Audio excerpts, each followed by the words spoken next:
Hello, everybody. Welcome back to another episode of Reality is What Words You Come to Life. Look, this is not my cup of tea, but it bothered me.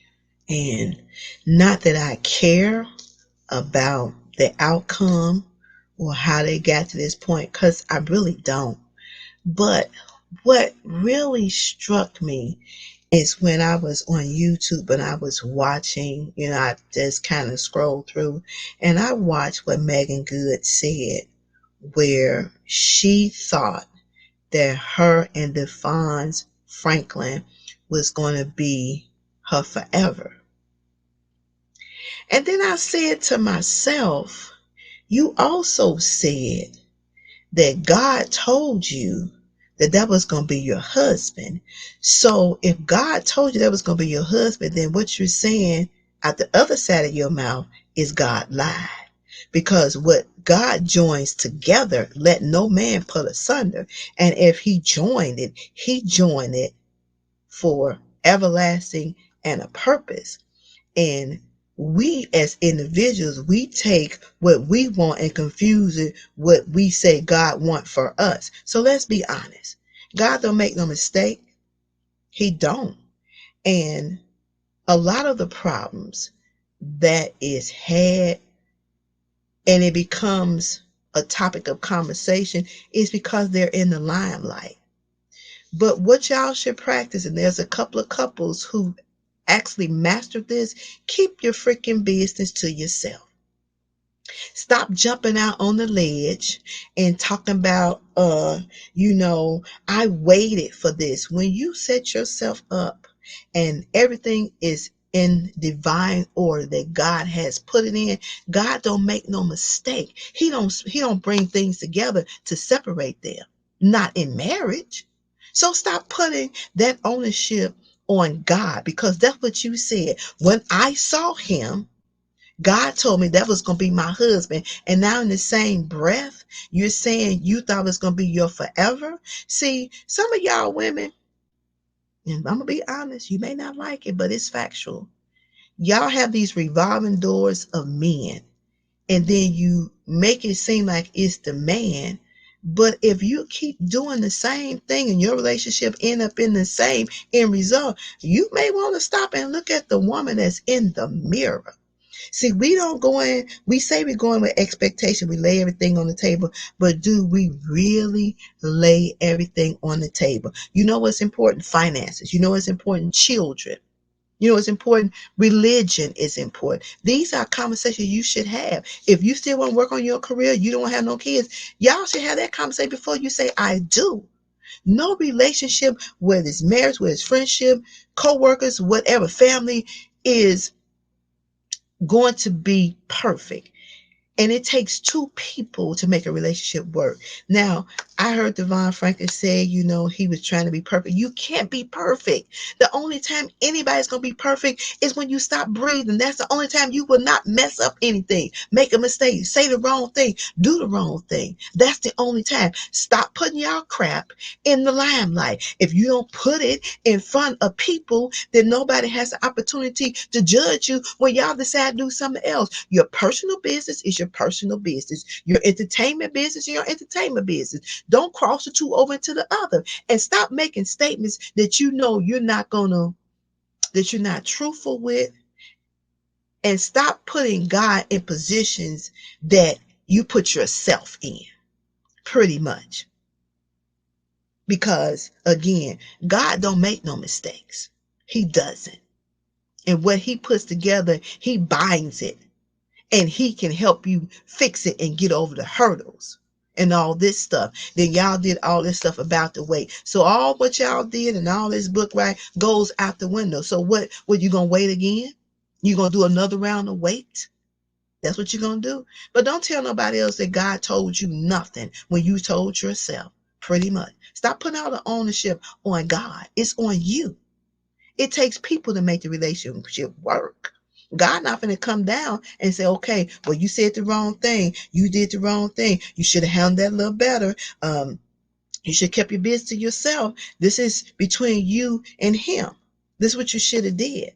Then when it don't work out, now y'all take what's broken up and then you start comparing others to what you had previously. Well, ownership is on both parts. Everybody should take accountability for their part because again, it takes two people to make a relationship work.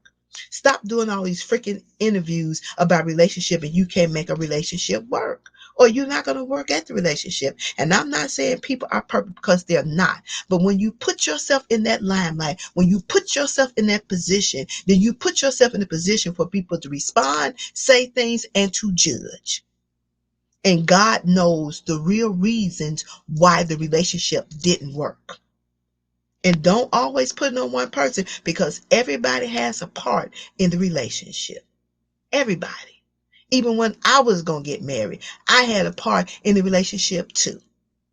So we take ownership to our part, and that's what we don't do. Be conscious of the words that you use. Be conscious how you drag God into the stuff that ain't got nothing to do with God. That's all I'm saying.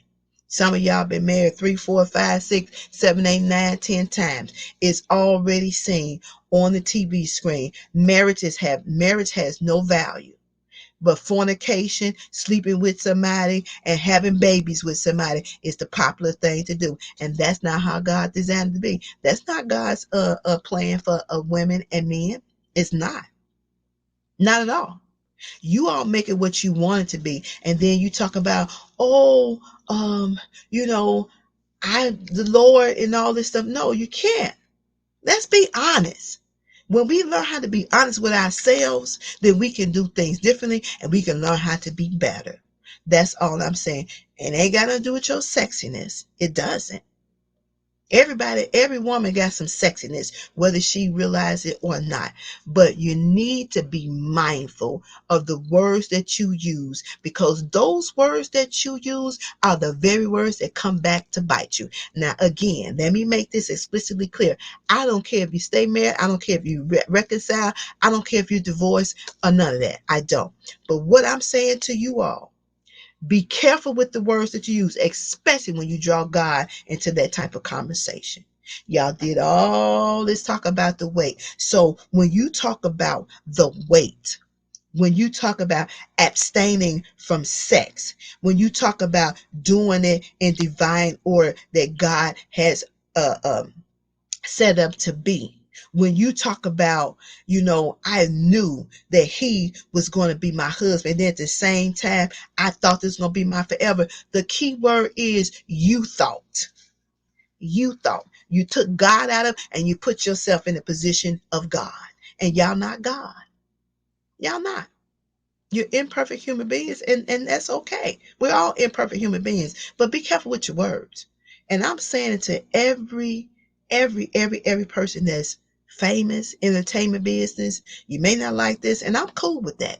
I got thick skin. I don't care. Keep your business to yourself. Your personal business is your personal business. If the Lord has told you to do something, you ain't got to tell everybody. That's between you, him, and God. Why we need to know what God told you. How does it help us? Please help me to understand because it does nothing for me. And clearly it didn't do nothing for you and it didn't mean nothing. Because you said you thought he was going to be your forever. And the key word to hear is what you thought. It ain't had nothing to do with what God said. And we listen when we want to listen. We take what we want to take, and then we do what we want to do. And then we do it out of will of God. Guess what? It'll crumble every time. It'll crumble every time. Again, we're imperfect people, but in order for to have something to work, you got to work at it.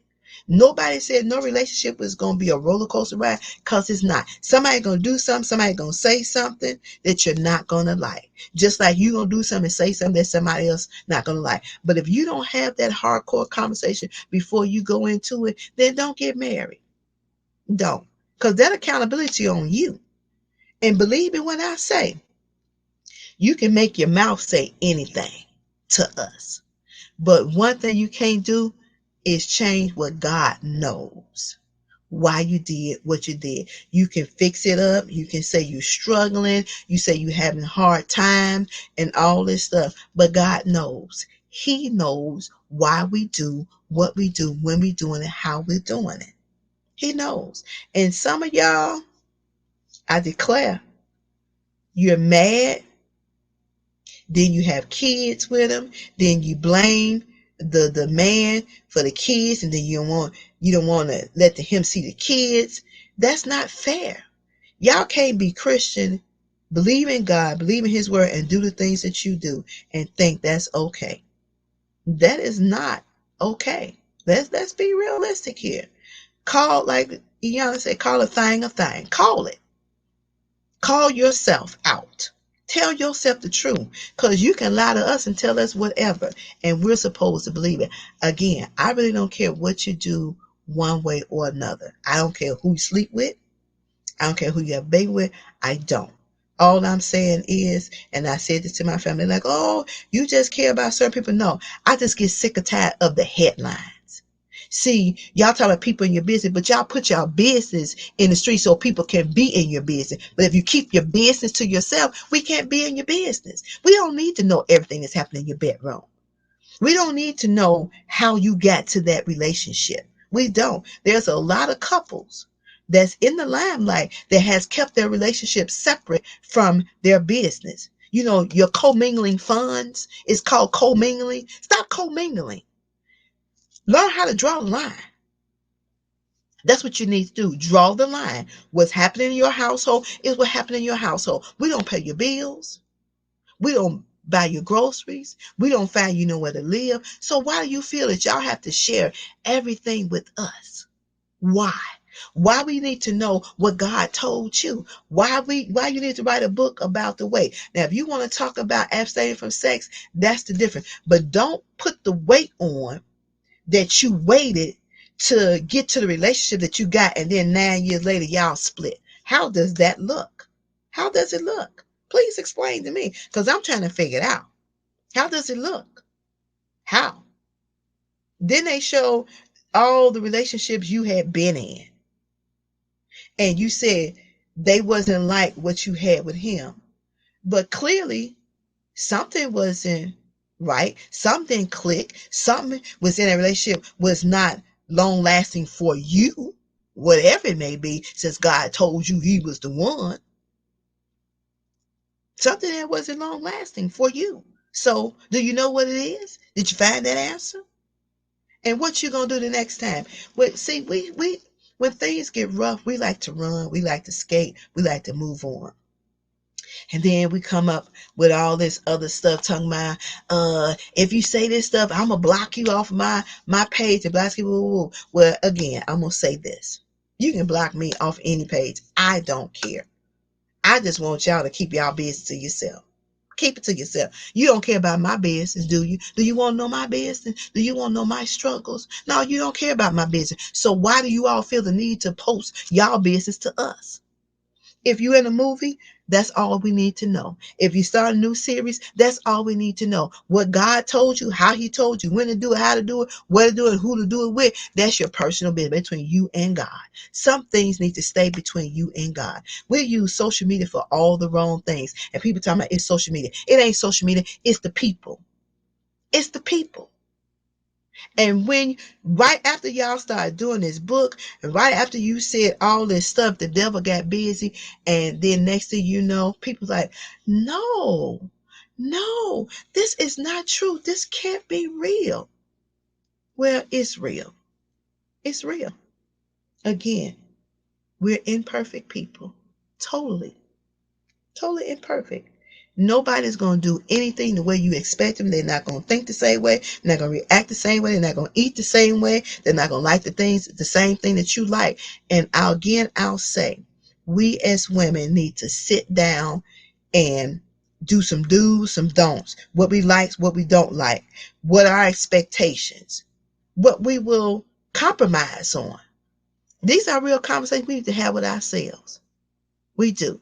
And stop allowing us to go through men like a revolving door. Everybody is wrong except for the woman in the mirror. And I told a relative this once before. You want to blame the men, but what ownership do you take in the relationship? Because it takes two people. One person can't um, break the communication down, it takes two people to break the communication down. It ain't got nothing to do with church folks, because church folks going to be church folks. They're going to be who they are. But the question is, who are you? That's the question that you have to ask yourself. And what is the lessons learned in all of this? Well, one of the lessons should be keep your business to yourself. Keep your business to yourself. Then you won't have to be mad when people posting stuff on social media. You feel offended. You cut your social media off for a while because all this stuff is coming backwards and forward. If you keep your business to yourself, nobody had to know that y'all was waiting. Nobody had to know that y'all was abstaining from sex. Nobody had to know none of that. And then y'all got a whole book out here. Now, what purpose do it serve? None. So you create a false perception of the perfect marriage, and it was never perfect. And sometimes when we think that we're living up to other people's standards, actually it's our standards that we're trying to live up to perfection. Again, nobody's never going to be perfect. The only time you're going to be perfect is when you stop breathing. And that's the time you can no longer make the mistakes. You can no longer say things that's wrong or do things that's wrong.